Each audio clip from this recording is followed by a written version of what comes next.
सबको जय माता दी, जय श्री राम, हर हर महादेव। पठानकोट से हम निकल पड़े बाय ट्रेन कटरा के लिए, जो कि 160 किलोमीटर पर पड़ता है। ये ट्रेन आपको 4 घंटे से पहले पहुंचा देगी कटरा पर। होली नवरात्रि होने के कारण हमें ट्रेन में बैठने तक की सीट नहीं मिली, इसलिए हम जम्मू तवी पर ही रुक गए और वहाँ से हम सीधा बस पकड़ ली। यहाँ पर हमें बस में सीट मिल गई थी, वो भी आ गई। यहाँ पर आपको काफ़ी टनल देखने को मिलेगी, जो कि 5-6 देखने को मिल जाती है, जो कि रात के समय बहुत ही अच्छी लगती है। ये नज़ारा बहुत ही खूबसूरत लगता है।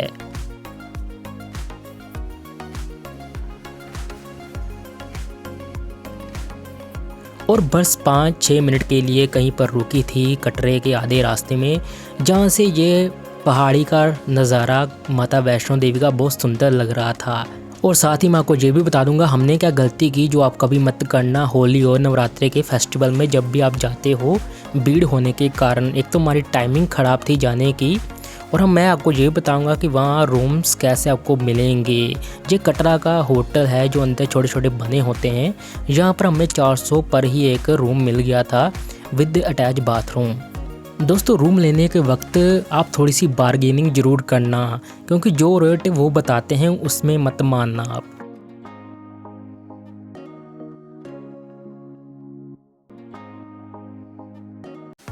रूम पर बैग रखने के बाद हमने थोड़ी सी रेस्ट की और फिर हमें लगी थी बहुत सारी भूख।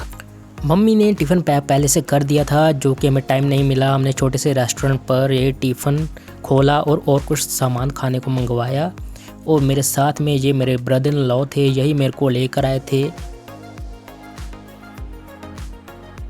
और ये सुबह के 4 बजे का नज़ारा था, जो कि मैं जल्दी ही उठ गया था 3:45 बजे। और मैं बाहर आकर सुबह के ब्रह्म मुहूर्त का यहाँ का कटरे के शहर का नज़ारा देख रहा था। होली और नवरात्रि के फेस्टिवल होने के कारण यहाँ पर बहुत सारी भीड़ थी पर्ची काउंटर पर, जो कि आप देख सकते हैं वीडियो में। पीछे तक बहुत भीड़ थी।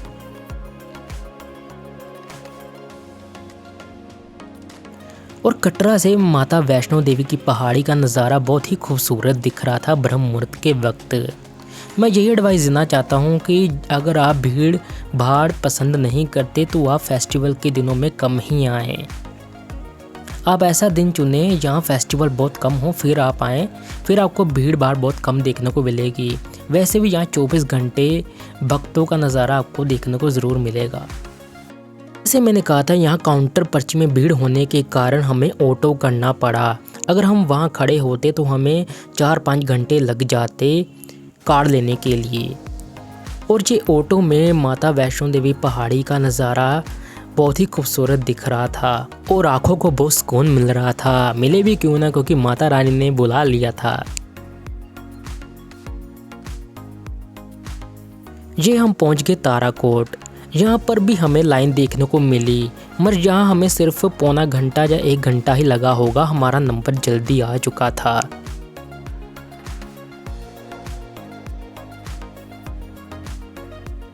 एंट्री कार्ड मिलने के बाद हमने ताराकोट के न्यू रास्ते से यात्रा शुरू कर दी।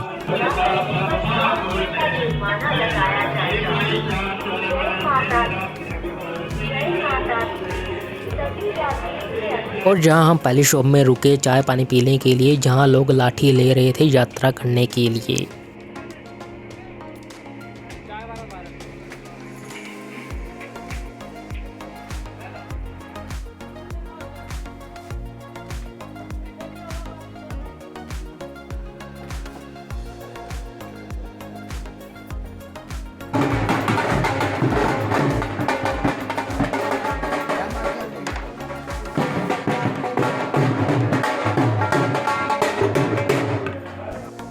और ये इंटरटेनमेंट के लिए पार्क बनाई हुई थी रेस्ट करने के लिए।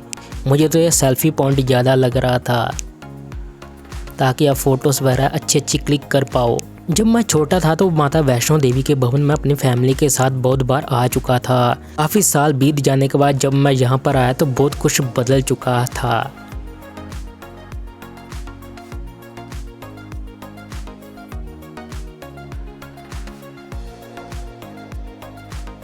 और यहाँ पर ही हमें सेल्फी पॉइंट देखने को मिला जहाँ पर लोग अच्छी अच्छी फ़ोटो क्लिक्स करते हैं।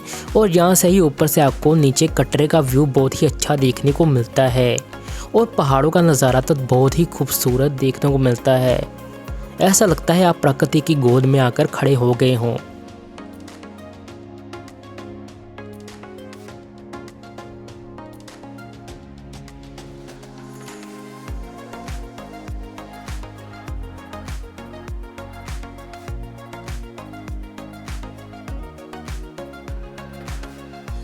और रास्ते में जो भी बड़े बड़े ब्रांड्स के आपको शॉप्स देखने को मिलते हैं, हमारी कोई कोशिश नहीं है इनको प्रमोट करने की, क्योंकि आपको मैं यही कहना चाहूँगा आप ज़्यादा से ज़्यादा पानी पीते रहिए और रेस्ट करते हुए यात्रा कीजिए और हेल्दी फूड ही खाएं।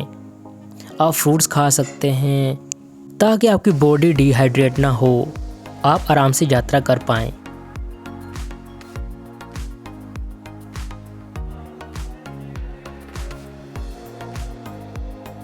रास्ते में हमें कुछ वक्त सोते हुए भी दिखे। सो जा।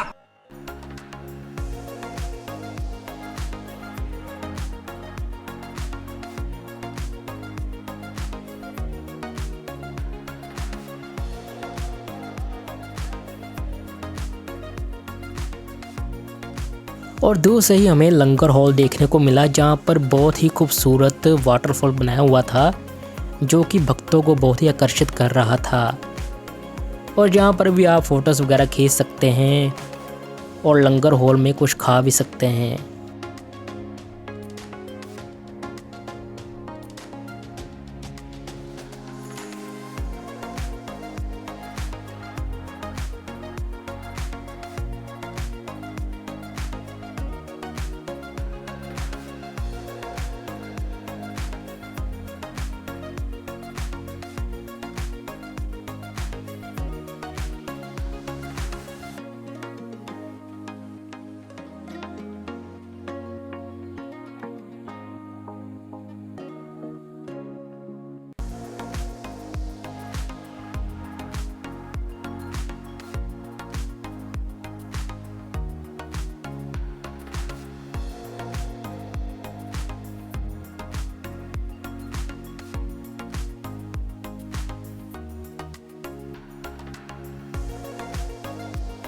लंगर हॉल में इतनी भीड़ नहीं थी क्योंकि सुबह का टाइम था, खाने को कुछ कम ही मन करता है। जब मैं कुछ खा रहा था तो यहाँ पर वाइट टी शर्ट वाली एक लड़की मुझे देख रही थी, मानो ये मुझे कुछ कहना चाहती हो।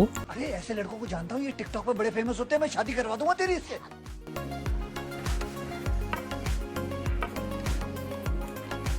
यात्रा करने वक्त आपको मेडिकल सहूलत भी यहाँ पर मिलती है, जो कि ये मेडिकल स्टोर यहाँ पर बना हुआ था। आपको किसी भी चीज़ की तकलीफ़ हो तो आप इनसे बात करके मेडिसिन वगैरह ले सकते हैं। गाइस ये शांत इलाका है ताराकोट के रास्ते से। हम मालूम है तेरे बाप को मत सिखा, चल।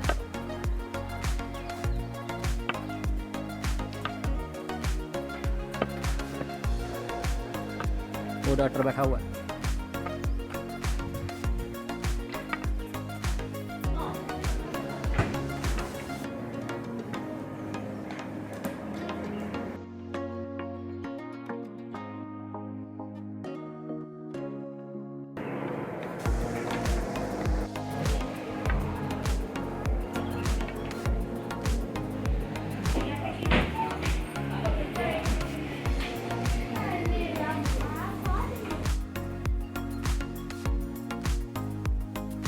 हमने सोचा यहाँ पर कुछ चाय पानी पीते हैं, मगर हमने कॉफ़ी ऑर्डर की। कॉफ़ी जब हमने टेस्ट की तो इतनी ख़ास नहीं थी। इससे अच्छा है तो आप पानी ही पीते रहें ताकि आपके पैसे वेस्ट ना हों।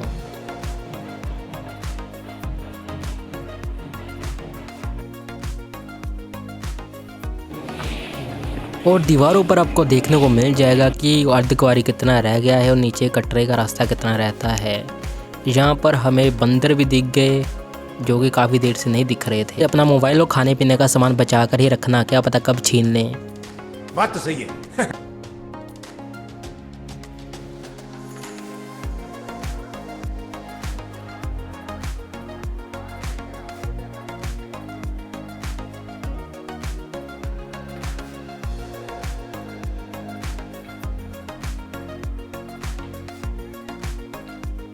अर्धकुंवारी में आपको एक और लंगर हॉल देखने को मिलता है। फेस्टिवल होने के कारण वही बात, यहाँ पर भीड़ बहुत थी। यहाँ पर तो अंदर मैंने जब देखा तो अंदर कोई जगह नहीं थी बैठने के लिए और खड़े रहने के लिए। मैं चेकआउट करने के लिए अंदर ही चला गया था ताकि हम कुछ बैठकर खा पाएँ।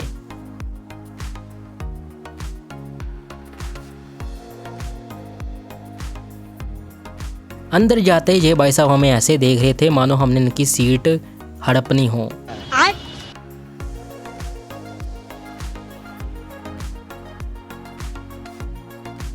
जब आपको दूर से भवन देखने लगे तो उत्साह भक्ति का और भी बढ़ जाता है। और पहली बार मैंने दिन की यात्रा की थी। उससे पहले जब भी मैं माता के भवन तक गया, रात की यात्रा ही हमने की थी। और ऊपर आते ही यहाँ पर आपको रौनक काफ़ी देखने को मिलती है भक्तों की। यहाँ पर आपको गाड़ियाँ भी देखने को मिल जाएंगी।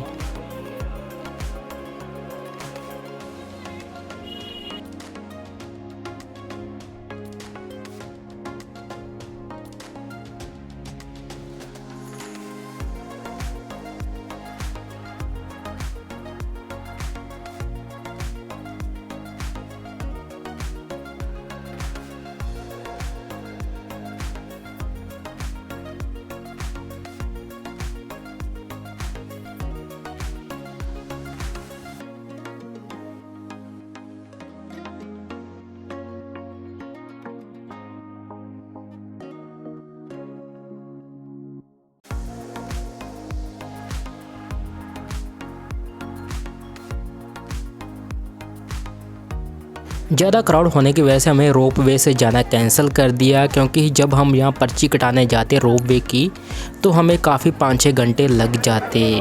अगर आप ऑनलाइन भी बुक करवाते हैं तो आप 15 या 1 महीना पहले ही बुक करवा लें ताकि आपको कोई परेशानी ना हो ऊपर आकर। वैसे ये लिफ्ट देखने को बहुत अच्छी लग रही थी और ये 1.5-2 मिनट में कहते पहुँचा देती है भैरव बाबा के मंदिर। और ऊपर ही आपको लंगर हॉल भी देखने को मिल जाएगा और यहाँ पर आप बैटरी कार बुक करवा सकते हो। जिसको भी कोई प्रॉब्लम हो यहाँ पर हर तरह की फैसिलिटी मिलती है, मेडिकल भी और लंगर भी और बैटरी कार भी आप फैसिलिटी ले सकते हो। क्राउड होने की वजह से यहाँ पर हमें लॉकर की पर्ची लेने के लिए भी काफ़ी मशक्क़त करनी पड़ती, मगर आगे और भी लॉकर बने होते जो कि नीचे साइड पर जाना पड़ता है। आप ट्राई वहाँ पर कर सकते हैं। हमें तो लॉकर मिल गया था बहुत ही आसानी से और हमने अपना सारा सामान वही लॉकर पर ही रखा था। और ये सामने से आपको दिख जाएगा माता का भवन। नारियल भेंट का प्रसाद लेकर हम निकल पड़े थे स्नान के लिए। माता के भवन के अंदर 3 पिंडियों के दर्शन के लिए क्राउड तो बहुत था, मगर हमें 7-8 सेकंड्स मिल गए थे दर्शन करने के लिए। अगर सच्चा भक्त हो, अगर 2 सेकंड में भगवान उनके सामने आ जाए दर्शन देने के लिए तो बहुत ही सौभाग्य की बात होती है एक भक्त के लिए। फिर हम माता रानी के दर्शन करने के बाद प्रसाद लिया और भैरव बाबा के मंदिर के लिए हमने यात्रा शुरू कर दी। भैरव बाबा के मंदिर में भी भक्तों की इतनी भीड़ थी, हमने दूर से ही बाहर से ही माथा टेक लिया। दोस्तों, हमारे टाइम शेड्यूल के कारण हम जहाँ 7-8 घंटे लाइन पर नहीं लग सकते थे, तो हमेशा मेरे साथ ऐसा ही होता है। जब भी मैं बचपन से लेकर अभी तक आया हूँ, मेरे भैरव बाबा के दर्शन नहीं अंदर से मैं कर पाया। चलो, जो होता है अच्छे के लिए होता है, भगवान ने कुछ अच्छा ही सोचा होता है। और यहाँ का नज़ारा भी बहुत अच्छा देखने को मिलता है जब आप नीचे की ओर आते हैं।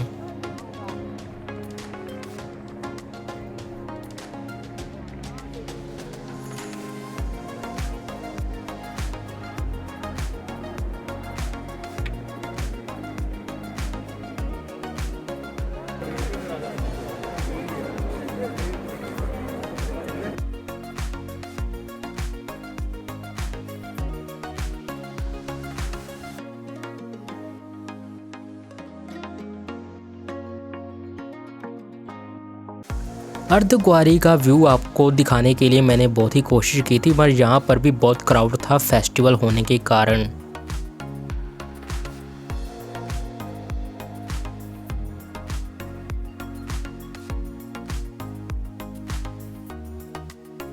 रात के समय कटरे का नज़ारा ऊपर से देखना बहुत ही खूबसूरत लगता है। आपकी आंखें तक नहीं थकती ये नज़ारा देखते हुए।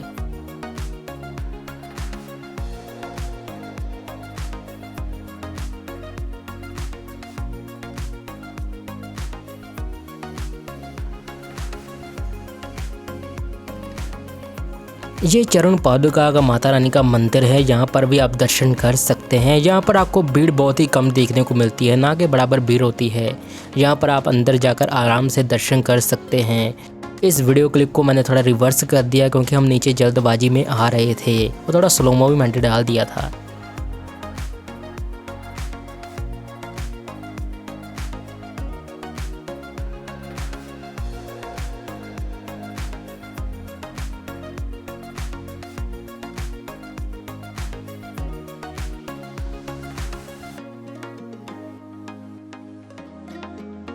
यात्रा समाप्त करने के बाद हमने माता रानी से फिर से कहा कि आप हमें दोबारा ज़रूर बुलाना ताकि हम फिर से आपके दर्शन कर पाएँ। दोस्तों, ये माता रानी की यात्रा का ब्लॉग मैंने सिर्फ अपनी एक मेमोरी के लिए बनाया है ताकि आगे जाकर मैं ये याद रख पाऊँ।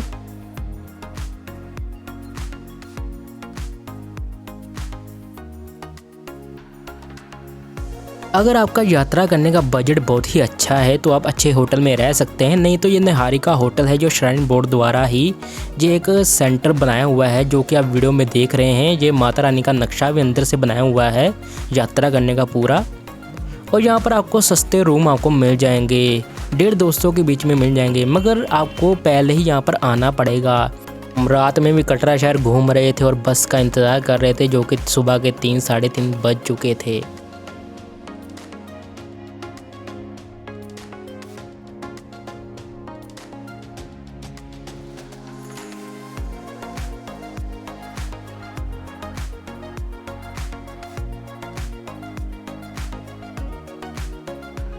और प्रसाद घर पर ज़रूर लेकर आए माता रानी का और सबको बांटें और कंजकें भी ज़रूर दें सबको। जय श्री राम, जय माता दी, हर हर महादेव।